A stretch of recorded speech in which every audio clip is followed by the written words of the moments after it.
നോക്കിക്ക. ഏകദേശം പുറത്തു വന്നതായിരുന്നു. ഞങ്ങള് സമ്മതിക്കില്ല. ആ കിഡ്നാപ്പേർക്ക് ഞങ്ങള് വാക്ക് കൊടുത്തു.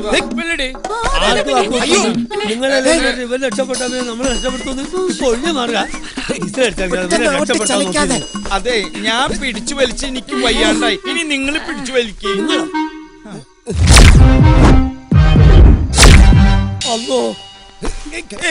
താഴോട്ട് പോണ്. അങ്ങനെ ആക്കരുതെന്ന്. ഇങ്ങോട്ട് തള്ളു. ഇപ്പൊ ചൂളം കുത്തിയത് നിനക്ക് മനസ്സിലായില്ലേ? എല്ലാരും കൂടെ ഒന്ന് ഉത്സാഹിക്കും. പിടിച്ച് വലിക്കാതെ മൊത്തം തള്ളി പുറത്തിട്. ഇത് ആരിട്ട് വലിക്കുന്നത്? അവരൊന്നും വരൂല. അവരൊക്കെ ഉറക്കമായിരിക്കും. നിങ്ങൾ എന്നെ തള്ളി പുറത്തിട്. ഇതെങ്ങോട്ട് കൊണ്ടുപോണ്? പിടിച്ച് വലിച്ച് ഞാൻ രക്ഷപ്പെടില്ലായിരുന്നു.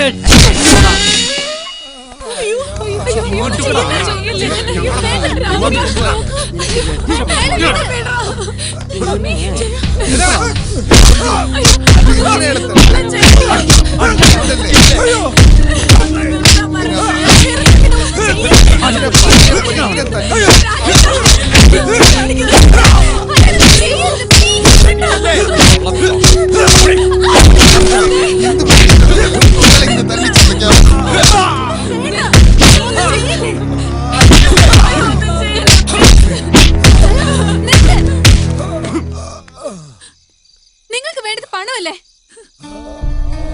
You need money? I'll give you.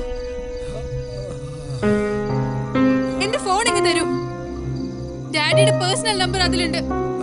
ഞാൻ സംസാരിക്കാം. I'll talk to him.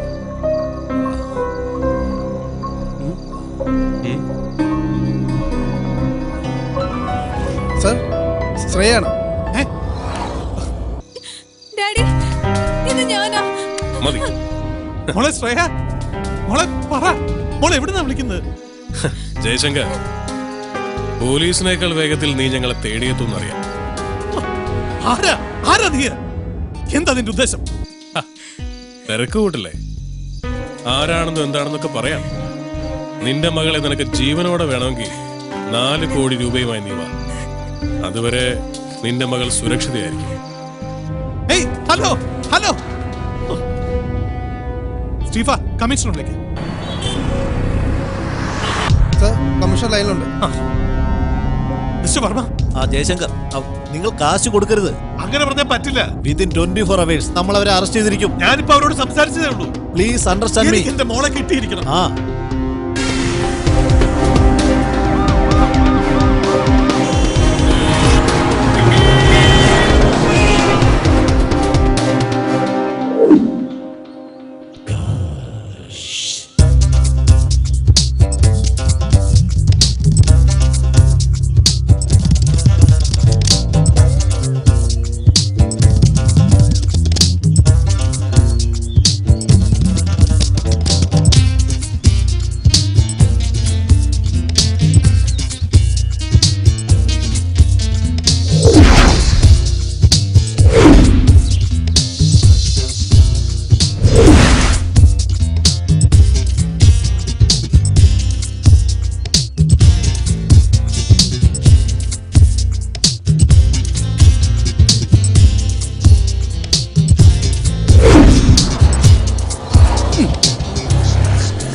കർത്താവേ, എനിക്ക് തരാനുള്ള കാശിന് പകരം ഈ വീടും പറമ്പും എൻ്റെ പേരിൽ എഴുതി വെക്കാനുള്ള സൽബുദ്ധി ദേവസ്വയ്ക്ക് തോന്നണമേ.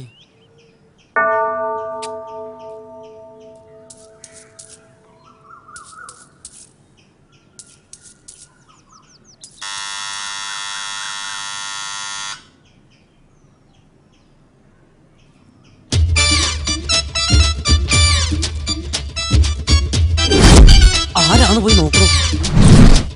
അതെ, ഇവിടെ വരുന്നവർക്കൊക്കെ ഫുഡ് ആൻഡ് അക്കോമഡേഷൻ ഓക്കെ ആണോ? എന്താന്ന്? ഭക്ഷണം താമസ സൗകര്യം ഉണ്ടോന്ന്? ഇല്ലെങ്കിൽ താൻ കൊടുക്കോ? എന്നാ പോയി തുറന്നോ.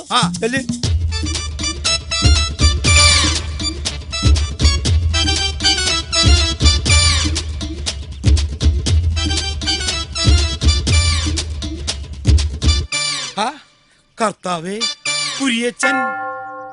കുര്യാക്കോസ് ആരേ കുര്യാക്കോസ്? പലിശക്കാരനാ. ഞാൻ അയാളുടെ കയ്യിൽ നിന്ന് കുറെ കാശ് കടം വാങ്ങി, അതിന്റെ പലിശ വാങ്ങിക്കാൻ വന്നിരിക്കുക.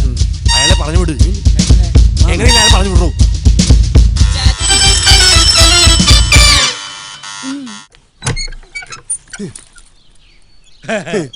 സുഖണ്ട എന്താടോ കഥ തുറക്കാൻ ഇത്ര താമസം?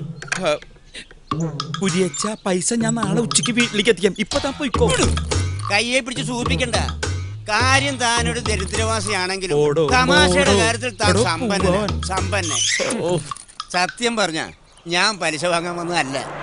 അപ്പൊ നിനക്ക് ഞാൻ പറഞ്ഞത് മനസ്സിലായില്ല അല്ലേ? മനസ്സിലായില്ല. താൻ എന്നെ പറ്റിക്കാൻ നോക്കണ്ട. തരാനുള്ള 12 ലക്ഷം പലിശ ഉൾപ്പെടെ 13,16,155 രൂപ എനിക്ക് ഇപ്പൊ കിട്ടണം. ഓടാ മോനെ. എന്റെ ദേവസി വാതിലിന് അപ്പുറം ഇപ്പുറം നിന്ന് പണമിടപാടിനെ കുറിച്ച് സംസാരിക്കുന്നത് ശരിയാണ്. നമുക്ക് അകത്തിരുന്ന് സംസാരിക്കാം. എന്റെ പൊന്നു കുര്യച്ച, നീ ഇപ്പൊ പോ. ഇവിടെ നിന്ന പ്രശ്ന. എങ്കിൽ പിന്നെ അകത്തിരുന്ന് പ്രശ്നം ഉണ്ടാക്കാം. ഞാൻ എന്താ ചെയ്യാ? ഞാൻ പറയുന്നത് കേക്ക് കുര്യച്ച. ഇപ്പൊ നീ പോകാം, പക്ഷെ ക്യാഷിന്റെ കാര്യത്തിൽ ഒരു വ്യവസ്ഥയാക്കാതെ പോകുന്ന പ്രശ്നമില്ല. അല്ലേ? ഒരു പായ.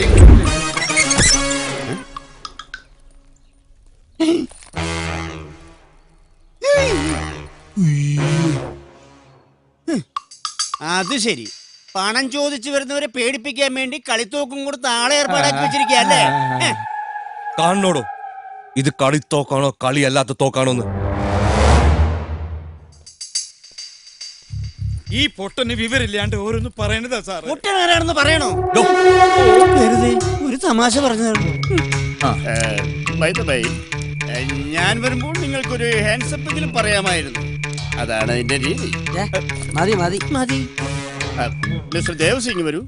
എന്താ തിരുമേനി? എന്തോ ആരൊക്കെയാടോ ഈ മാന്യന്മാര്? തീവ്രവാദികളാ. എന്നെ കുടുംബത്തെയും ബന്ദിയാക്കി വെച്ചിരിക്കുക. തനിക്കൊരു സൂചന തരാമായിരുന്നില്ലേ? അതിനു മുമ്പ് താങ്കൾ കയറി.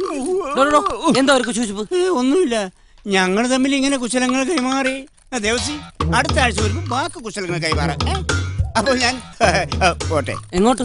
മൈ ഹൗസിലേക്ക്. ഇവിടെ ഒരു ഇൻഹൗസ് പ്രോഗ്രാം നടക്കുക. അത് കഴിഞ്ഞിട്ട് പോയാൽ മതി. ദേവസി മതി, അത് കഴിഞ്ഞിട്ട് പോയാ മതി. എനിക്ക് വിശ്വാസം പോരാ. അല്ല, അപ്പൊ ഈ കണ്ടതൊക്കെ വെറും നാടകമാണെന്ന തന്റെ വിചാരം? അതേടോ, പണം വാങ്ങാൻ വന്നപ്പോ താൻ ഇതിനു മുമ്പ് പല നാടകങ്ങളും കളിച്ചിട്ടുണ്ട്. ദേവസി, തന്റെ പൊറാട്ട് നാടകം ഈ കുര്യച്ചന്റെ അടുത്ത് വേണ്ട. പൊറാട്ടും ചിക്കൻ കറി എപ്പോ വേണമെങ്കിലും റെഡിയാക്കി തരാം. പോയി ചായ കുടിക്കാം. നമ്മൾ ഒരുപാട് തീവ്രവാദികളെ കണ്ടിരിക്കണ്, പക്ഷെ ഇത് വല്ലാത്തൊരു പാർട്ടിയാ. ഇപ്പൊ തന്നെ കടയിലിരിക്കുന്ന നമ്മളെ വിളിച്ചു വരുത്തിയിട്ടല്ലേ ബന്ധിയാക്കി വെച്ചേ. തന്നോട് ഞാൻ കയറണ്ട എന്നൊരു 1000 പ്രാവശ്യം പറഞ്ഞില്ലേ? അപ്പൊ എല്ലാം കൂടെ താങ്ങാൻ വന്നത്